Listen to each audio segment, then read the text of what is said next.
if you have someone who is toxic in your life, that person is never gonna change. You cannot change that person.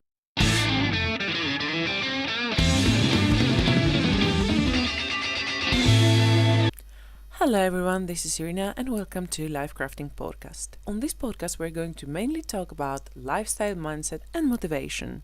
And for starters, I want to begin the first episode of our podcast talking about toxicity.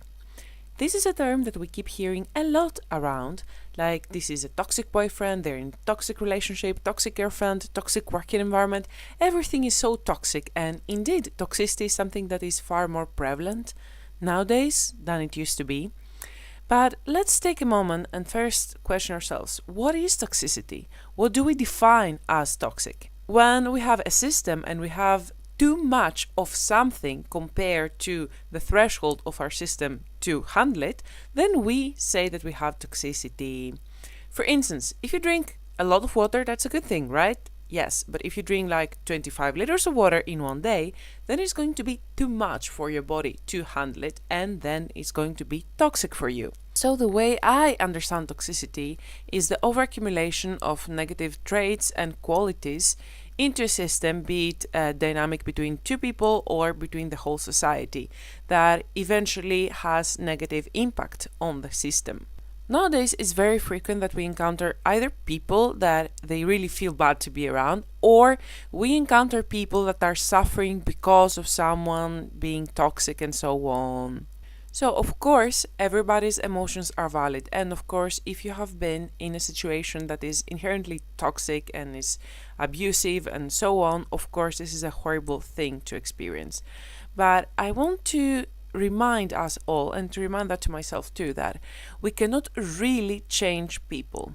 So for instance, if you have someone who is toxic in your life, that person is never gonna change. You cannot change that person, not because you're not good enough, but because the way someone treats you has to do with who they are, not who you are.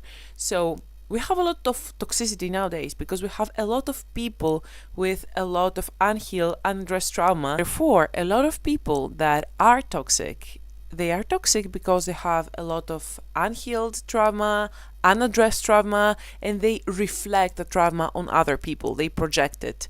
Some of them, of course, do it because they are unhealed. Some of them are narcissists and they are manipulative people and they do it on purpose. But one way or another, you cannot really change those people. What you can do, though, is to focus on the one and only thing that you can control, and this is yourself. So, for instance, you can question yourself, do you frequently step into abusive or narcissistic or toxic situations? If you realize that there is a certain amount of repetitive choices and people in your life that fall into this category, then there's a good chance that you also have something that is unhealed and unaddressed, and that part of you is being attracted to that energy. Another thing that I learned and was really enlightening for me is that our brain basically works in a way that wants to save up as much energy as possible. Therefore, your brain has a tendency to be attracted to what is familiar to you, not what is good to you. So for instance, if you have grown up in an environment that has been very predictable, healthy and stable, you tend to be attracted by people who are healthy, predictable and stable. But if you have grown up in an environment that has been very unpredictable, with a lot of adversity and a lot of toxicity and a lot of abuse, you are going to be attracted by that because this is familiar to you. You know what to do with it, so your brain doesn't have to spend a shit ton of energy to figure out what to do with it. I think that's a very crucial input, because if you find yourself being attracted and involved with toxic people again and again and again, there is some part of you that is being attracted to that. There is a part of you that finds this familiar. And then it's a good time to ask yourself, what is this part? And then try to look into you, find that part and heal it. Because when you heal it, you will no longer be attracted to that. You will no longer tolerate that. But let's say now that we have someone around us that is stuck in a toxic situation, whatever that might be, and they are aware that this is a bad thing for them. They feel like shit. They probably are into psychological or emotional abuse, and they don't leave.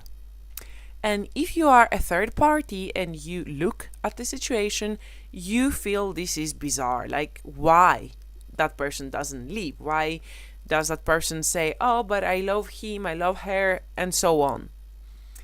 The reality is that when you're stuck in a toxic situation, you are drained. Like, literally, whether that person does that on purpose or not, you feel that you don't have energy to do anything, to take care of yourself, to stand your ground, moreover to dream about a better tomorrow and act upon it. And that's unfortunately so sad, because when there's a lot of manipulation involved and there's a lot of gaslighting and stonewalling and things like that, the person that is the recipient of all these behaviors and techniques usually feels alienated from the world, and even though they know this is a bad situation to be in, they feel that they are dependent, either financially, psychologically, whatever.